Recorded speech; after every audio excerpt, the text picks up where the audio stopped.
Hello दोस्तों, examination classes में आपका स्वागत है। आज मैं आप लोगों के लिए यूपी पुलिस कंप्यूटर ऑपरेटर दोस्तों सामान्य ज्ञान का क्लास नंबर 2 लेके उपस्थित हूँ। हाँ दोस्तों, आज का टॉपिक है वैदिक संस्कृति। आइए दोस्तों, वैदिक संस्कृति के बारे में पूरा डिटेल से समझते हैं। जो क्वेश्चन इसके प्रीवियस में आए हैं उससे रिलेटेड थ्योरेटिकल पार्ट डिस्कस करते हैं। आर्य संस्कृत भाषा का शब्द है जिसका शाब्दिक अर्थ है श्रेष्ठ। देखिए, आर्य मीन्स क्या होता है दोस्तों? आर्य मीन्स होता है कुलीन। आर्य मीन्स क्या होता है दोस्तों? कुलीन। ठीक है, कुलीन, कुलीन, श्रेष्ठ। ठीक, ये सब शब्द याद रखिएगा दोस्तों, ये पूछा गया है। कुलीन, श्रेष्ठ मतलब कि ऊंचा। ठीक है, और वहीं पे दोस्तों अगर अनार पूछ लिया जाए, अनार, अनार, अनार एक शब्द होता है। अनार मतलब दोस्तों जो निचली कास्ट का हो। ठीक है, जो निचली कास्ट का हो उसे अनार कहते हैं। आर्य कहते हैं जो ऊपर श्रेष्ठ हो। ठीक है, आगे देखिए दोस्तों, क्लास की संस्कृत में आर्य शब्द का अर्थ क्या है? एक उत्तम व्यक्ति, एक उत्तम व्यक्ति। वेद कितने हैं दोस्तों? यहां से क्वेश्चन बने हैं। वेद हैं 4। कौन कौन से? ऋग्वेद दोस्तों, सामवेद, यजुर्वेद और अथर्ववेद। ठीक है, कितने कितने वेद हैं आपके? 4 वेद हैं, याद रखिएगा। वेदों में सर्वाधिक महत्वपूर्ण कौन सा है दोस्तों? वो है ऋग्वेद, तथा इसे सर्वाधिक प्राचीन भी माना जाता है। ऋग्वेद, यजुर्वेद तथा सामवेद को वेदेत्री या त्रयी कहा जाता है। देखिए, ऋग्वेद, यजुर्वेद तथा सामवेद मतलब ये 3 मिला के क्या कहे गए दोस्तों? त्रयी कहे गए हैं। ठीक है, वर्ण शब्द का सर्वप्रथम उल्लेख किस में मिलता है दोस्तों? ऋग्वेद में मिलता है, ध्यान रखिएगा। प्रारंभ में हम 3 वर्णों का उल्लेख पाते हैं। कौन कौन सा? ब्रह्मा का पाते हैं, छत्र का पाते हैं तथा विष का पाते हैं। इनका उल्लेख किस में है दोस्तों? इनका उल्लेख है ऋग्वेद में मिलता है। ठीक, किस में मिलता है? इसका उल्लेख दोस्तों ऋग्वेद में मिलता है। आगे देखिए, ऋग्वेद के 10वें मंडल के पुरुष सूक्त में सर्वप्रथम शूद्र शब्द मिलता है।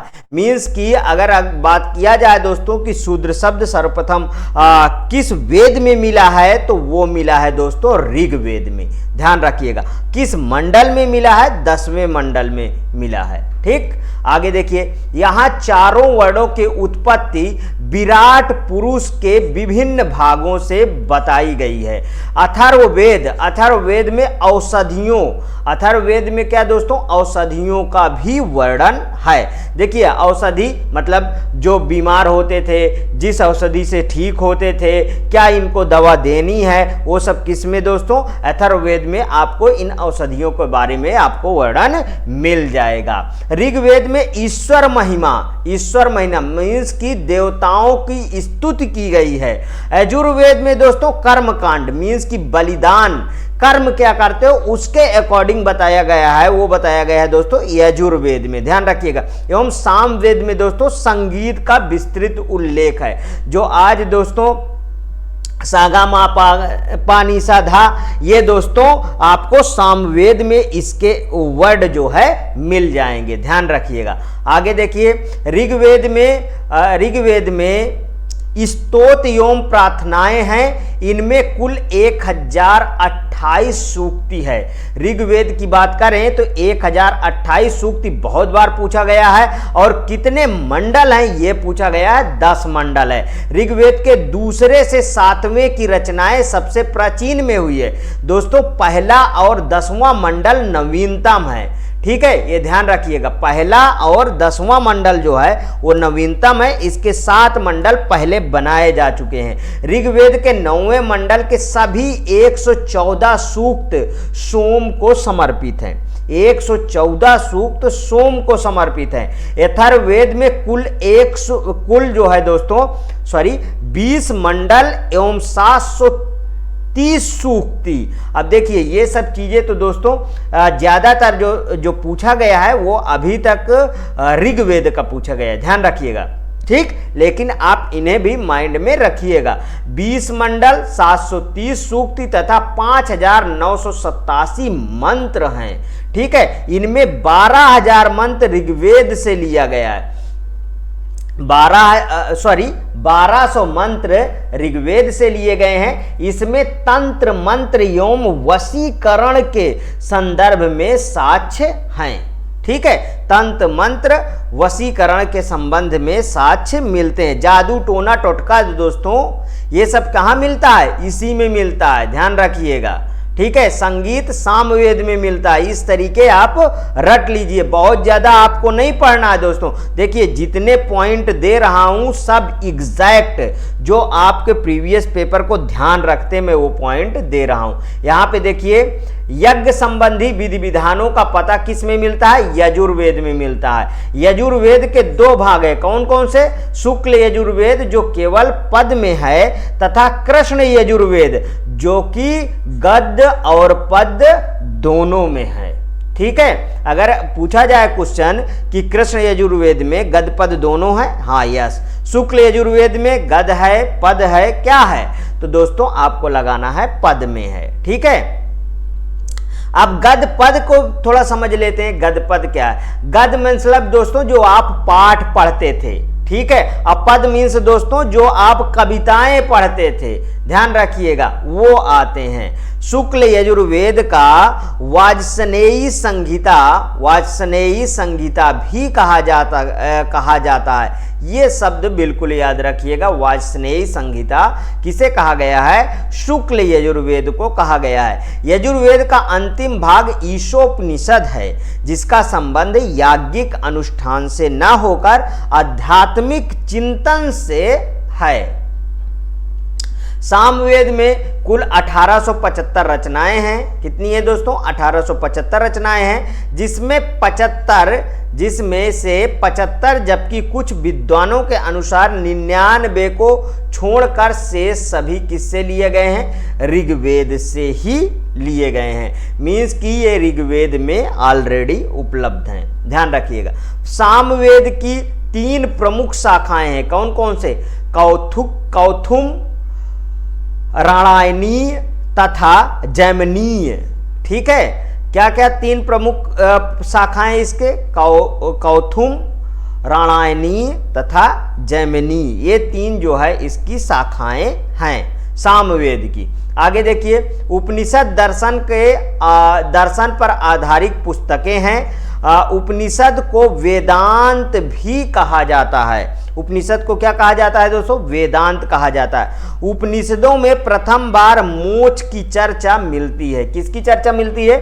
मोक्ष की चर्चा मिलती है।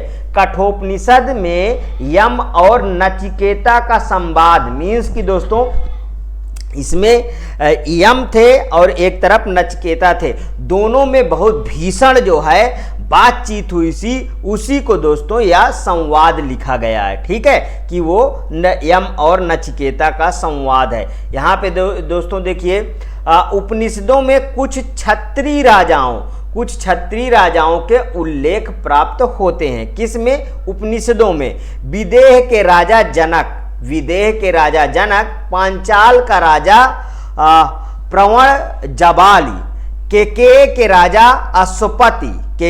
राजा अश्वपति और काशी के राजा अजातशत्रु प्रमुख थे। ठीक है दोस्तों, काशी के राजा अजातशत्रु ये लोग प्रमुख थे दोस्तों। वैदिक संहिताओं का सही क्रम है वैदिक संहिता, ब्राह्मण, आरण्यक, उपनिषद, ये है दोस्तों इसका सही क्रम। सिंधु नदी का ऋग्वैदिक काल में सर्वाधिक महत्व था। किसका था दोस्तों? सिंधु नदी। आज भी देखिए दोस्तों सिंधु नदी है। एक ही नदी दोस्तों गंगा यमुना सरस्वती बोलते हैं, उसमें आपको कंफ्यूजन क्रिएट होता है कि सरस्वती नदी कहाँ है। देखिए दोस्तों, मैं प्रयागराज की बात करूं तो मुझे गंगा यमुना तो दिखती हैं, कहते हैं दोस्तों ये जो है नीचे बह रही हैं। मीन्स कहा जाए दोस्तों कि क्या नीचे भी नदियां बहती हैं? यस, नीचे नदियां बहती हैं, लेकिन दोस्तों सरस्वती नदी राजस्थान में भी है, ये आप ध्यान रखिएगा। इसी कारण इसका उल्लेख ऋग्वेद में सर्वाधिक हुआ है। ठीक है, सिंधु नदी आज भी देखिए हमारे हिंदुस्तान को भी टच होती है और ज़्यादा से ज़्यादा पाकिस्तान में बहती है। सरस्वती ऋग्वैदिक आर्यों की सर्वाधिक पवित्र नदी थी। ये देखिए यहाँ पे मिल भी गया। सरस्वती ऋग्वैदिक आर्यों की सर्वाधिक जो है पवित्र नदी थी। सरस्वती को मातेत्मा, देवीत्मा एवं नदीत्मा कहा जाता है। ये दोस्तों तीनों बहुत ही इंपॉर्टेंट हैं। ठीक है, ये क्वेश्चन पूछा गया, ये वाला नदीत्मा किस नदी को कहा गया है? ऋग्वैदिक काल में दोस्तों सरस्वती नदी को कहा गया है, नदीत्मा कह के भी पुकारा गया है। ऋग्वेद में उल्लिखित कुंभा मीन्स काबुल। कुंभा को क्या कहा जाता है आज? काबुल। काबुल कहाँ है दोस्तों? काबुल बताइए। काबुल कंधार उधर आप पहुंच जाइए अफगानिस्तान की तरफ, ध्यान रखिएगा। काबुल कुर्म, ठीक है, कुर्म मतलब कुर्रम, गोमती गोमल एवं सुवास्तु स्वात नदियां अफगानिस्तान में बहती थीं। ध्यान रखिएगा, कहां पहुंच जाइए? अफगानिस्तान में पहुंच जाइए। उधर की देखिए काबुल, कुर्रम, गोमल और स्वात, ये सब अफगानिस्तान की नदियां हैं दोस्तों। गोमती नदी हमारे यहाँ भी है। पहले गोमती नदी वो जो मिल रहा है ऋग्वैदिक काल में वो है अफगानिस्तान में, ध्यान रखिएगा। अब ऋग्वैदिक नदियां और इनका आधुनिक नाम ये आप देख लीजिए। यहां पे देखिए दृष्टद्वती घग्घर नदी आज किस नाम से जान रहा है दोस्तों? घग्घर नदी। सतुद्री सतलज नदी को कहा गया है, ठीक है, सतलज नदी। परुष्णी दोस्तों ये वेरी मोस्ट इंपॉर्टेंट है, बहुत बार पूछा गया। जहां पे बोल दूं कि ये इंपॉर्टेंट है दोस्तों, चेक कर लीजिए, क्वेश्चन बहुत बार पूछा गया है। परुष्णी नदी रावी नदी को कहा गया है। कुंभा काबुल नदी को, बितस्ता झेलम नदी को, ये भी दोस्तों इंपॉर्टेंट है, ध्यान रखिएगा ये वाला, ठीक है। बितस्ता झेलम नदी को, अस्किनी चिनाब नदी को, ठीक है, बिपाशा ब्यास नदी को, गोमती गोमल नदी को और कुर्रम नदी को, सदानीरा गंडक नदी को और दोस्तों सुवास्तु स्वात नदी को। मीन्स इसमें से आपको जो पढ़ना है दोस्तों वो आप पढ़ लीजिए। परुष्णी नदी याद रखिएगा बिल्कुल। सश्रुति पूछा जा सकता है, ध्यान रखिएगा। सतलज को परुष्णी रावी, ठीक है। और अस्किनी थोड़ा सा देख लीजिएगा, चिनाब नदी, बिपाशा ब्यास नदी। बस इसमें से इतने आपको क्वेश्चन इतनी नदियों के बारे में जानना है, इससे ज़्यादा नहीं। आगे देखिए आश्रम व्यवस्था कैसी थी? ठीक है, ब्रह्मचर्य, गृहस्थ, वानप्रस्थ, संन्यास, मतलब ये चार होते थे का प्रचलन वेदोत्तर काल में हुआ है। ब्रह्मचर्य जीवन, ब्रह्मचर्य का मतलब क्या होता है समझिए। ब्रह्मचर्य जब लड़का पढ़ाई करता है, इसकी एज कितने से कितने थी? 25 वर्ष तक, मैक्सिमम 25 वर्ष तक, ध्यान रखिएगा। गृहस्थ जीवन 25 से 50 साल, 25 से लगभग 50 साल तक, ठीक है, 50 साल। वानप्रस्थ मतलब जंगल में चले जाओ तपस्या करो, ठीक है, मतलब ग्रह त्याग दो। ये 50 साल के बाद क्या आप करो? ग्रह त्याग दो, ठीक है। सबसे इसमें जो है दोस्तों गृहस्थ जीवन आपको व्यतीत करना है। इसमें आप जो है बच्चे पैदा करिए, उनकी देख रेख करिए, ये सब करिए, और जब बड़े हो जाएं तो आप जो है वन को चले जाइए। फिर उसके बाद संन्यास धारण कर लीजिए। उसके बाद आपकी देह से जो है आत्मा निकल जाएगी और आपका देह यहीं पर रह जाएगा पृथ्वी लोक में, ठीक है दोस्तों, ठीक है। संन्यास जीवन के बाद आपको प्राण त्याग देना है का प्रचलन वेदोत्तर काल में हुआ है। आगे देखिए छांदोग उपनिषद में केवल 3 आश्रमों का उल्लेख है, जबकि जालोपनिषद में सर्वप्रथम 4 आश्रमों का उल्लेख मिलता है। ध्यान रखिएगा। वरुण देवता को वैदिक देवता, बहुत इंपॉर्टेंट, वेरी मोस्ट इंपॉर्टेंट, ठीक है। वरुण देवता को वैदिक देवता, वरुण देवता को वैदिक देवता का वैदिक सभ्यता में नैतिक व्यवस्था का प्रधान माना जाता था। इसी कारण वरुण को ऋतस्य गोपा भी कहा जाता था। बृहस्पति को वैदिक देवताओं का पुरोहित माना जाता है, बृहस्पति को। ठीक है, आगे देखिए दोस्तों, वैदिक साहित्य में कई ऐसी विदुषी स्त्रियों का उल्लेख मिलता है जिन्होंने वेद मंत्रों की रचना की थी, यथा अपाला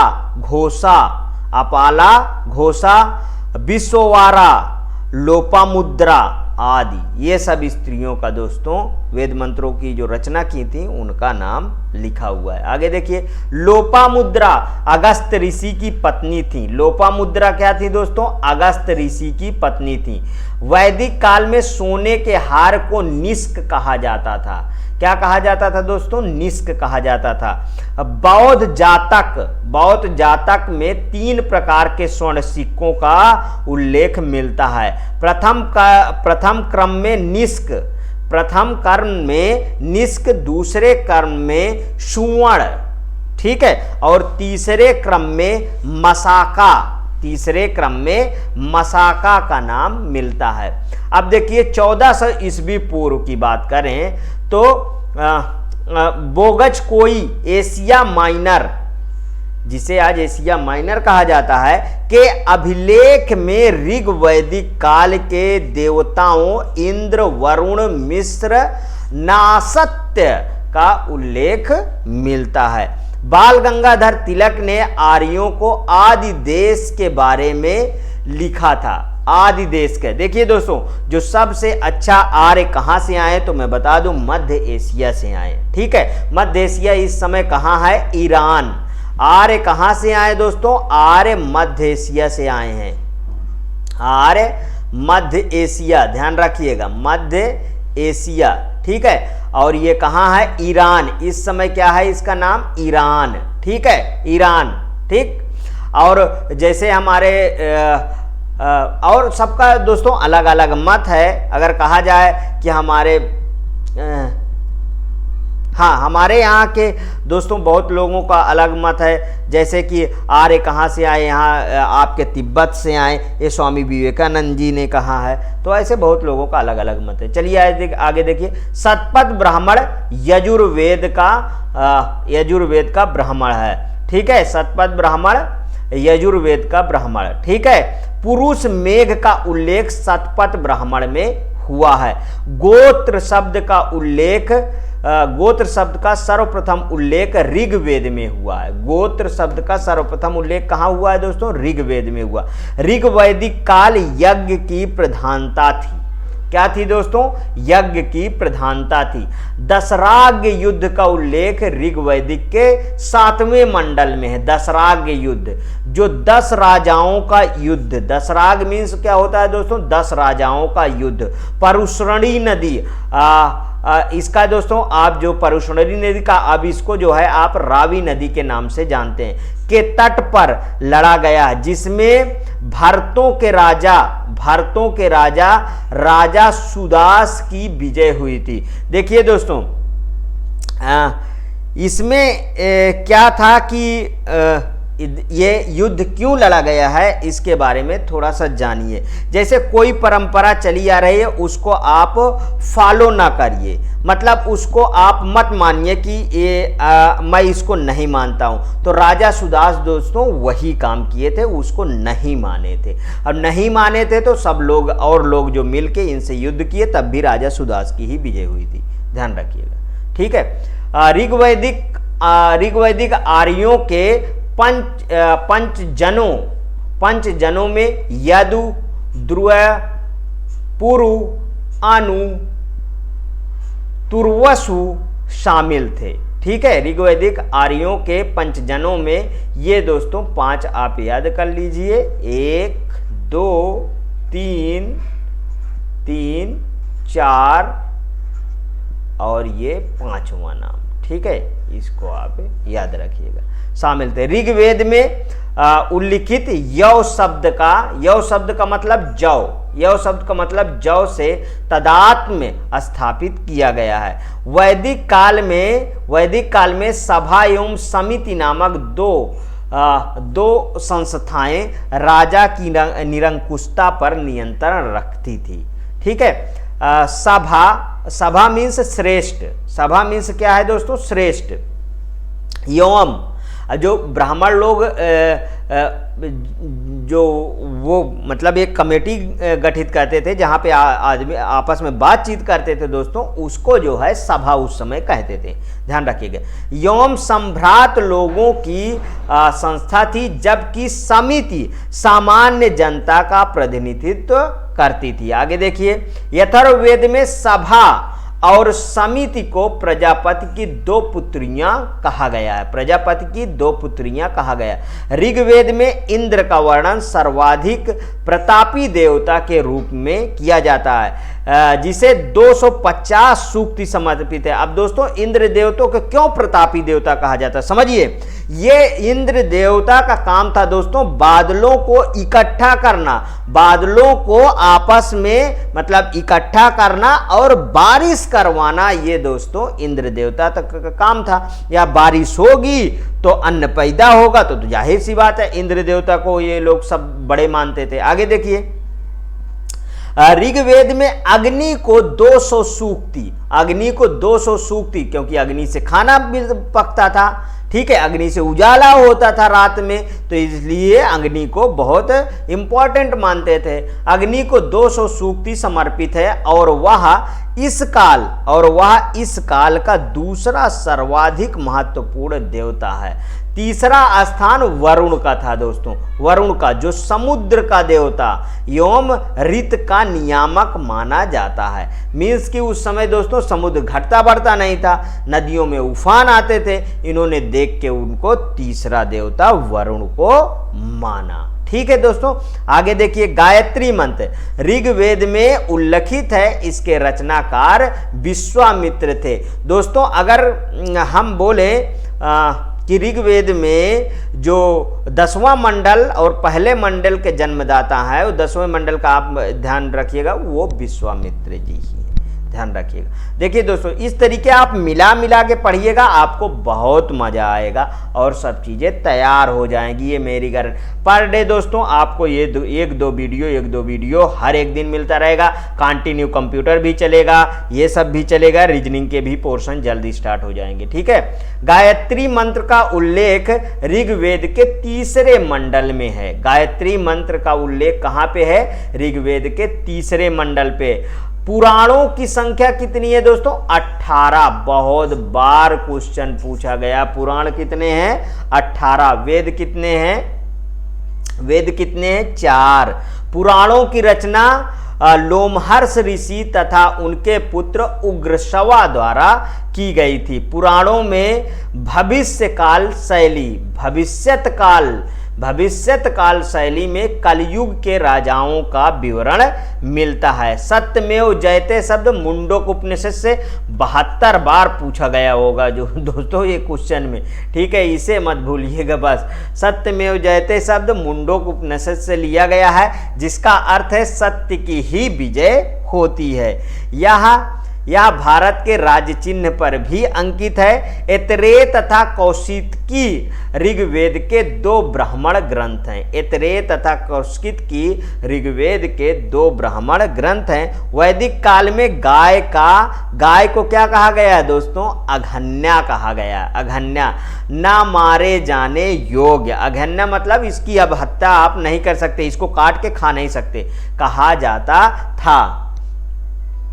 और गाय को दुहता कौन सा दोस्तों, वो दुहिती थी। दुहिता कौन होती थी दोस्तों, एक लड़की है जिसकी शादी ना हुई हो, वो गाय को दोस्तों दुहती थी। ये सब चीजें ध्यान रखिएगा।